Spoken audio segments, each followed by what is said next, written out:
মিলিমিটারের ব্যবধানে একটা গোল বাতিল। ইরান শিবির মুহূর্তেই মুষড়ে পড়ল। মিশরের বিপক্ষে ম্যাচের শেষ মুহূর্তে ১-১ সমতার খেলাটা ঘুরে যেতে পারত ইরানের পক্ষে। সোজা খলিলজাদের ওই গোলটা মিশরের জয়রথ প্রায় থামিয়েই দিয়েছিল। কিন্তু ভিএআর চেকের পর রেফারি অফসাইডের কারণে গোল বাতিলের সিদ্ধান্ত দিলে ম্যাচটি ১-১ গোলের ড্রয়ে শেষ হয়।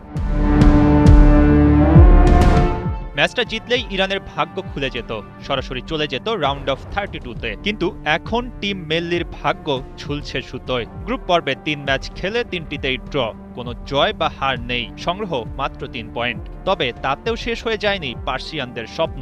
এখনো ৩২-এর দরজা খুলতে পারে, তবে সেই চাবিটা আর নিজেদের হাতে নেই, আটকে আছে অন্য দলগুলোর সমীকরণে।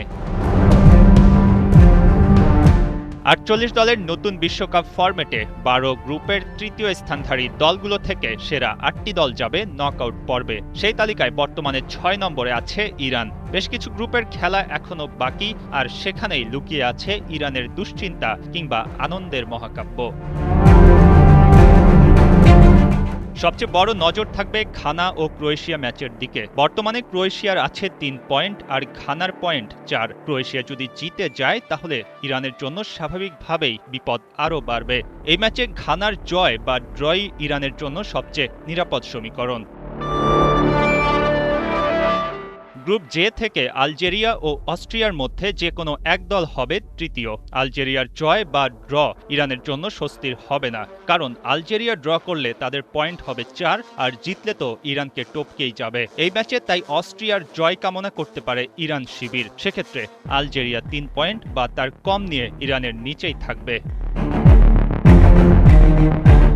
এরপর আছে ডিআর কঙ্গো ও উজবেকিস্তান ম্যাচ।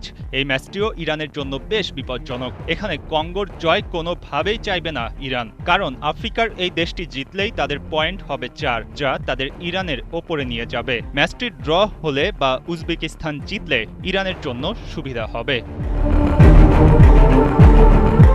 অন্যান্য গ্রুপের এই সমীকরণগুলো যদি ইরানের পক্ষে যায়, তবেই রাউন্ড অফ 32-তে যাওয়ার রাস্তা পরিষ্কার হবে টিম মেল্লির। যদিও মাঠের সমীকরণ কখন কোন পাশে ঘুরে যায় তা আগে থেকে বলা কঠিন, আর নিজেদের ভাগ্যটাও এখন আর নিজেদের হাতে নেই। দেশের অভ্যন্তরীণ নানামুখী প্রতিকূলতা ও অর্থনৈতিক নিষেধাজ্ঞা মারিয়ে নর্থ আমেরিকায় বিশ্বকাপ খেলতে এসেছে ইরান। মেক্সিকো সিটিতে বেস ক্যাম্প হওয়ায় লজিস্টিক্যাল সাপোর্ট নিয়ে বেশ ভুগতে হচ্ছে তাদের। তবুও এখন পর্যন্ত টুর্নামেন্টে অপরাজিত থাকা ইরান সব বাধা পেরিয়ে ছুঁতে চায় বড় কিছু। মঈন হাসান, ৭১।